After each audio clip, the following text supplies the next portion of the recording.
Paano ba yan? Puro ganyan na lang. Wala ka nang alam gawin kundi magparamdam. Hindi ko na alam, ano pa dapat ang iisipin ko, o dapat ba na wag na lang? Tuwing gabi ka lang nagte-text, maki-message ko walang effect. Nag-aantay kung ano nang next, upang aking utak ay masay. O ano ba nadarama? Huwag nang paligoy-ligoy-ligoy, paligoy-ligoy pa. Pwede ba?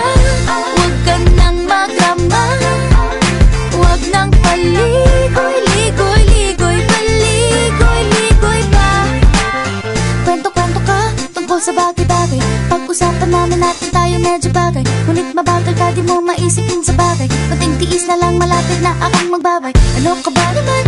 Ganyan-ganyan na lang. Wala ka lang alam gawin kundi magparamdam. Hindi ko na alam, ano pa dapat ang iisipin ko, o dapat ba na wag na lang? Tuwing gabi ka lang nagte-text, maki-message ko walang effect. Nag-aantay kung ano nang next, upang aking utak ay masay. O ano ba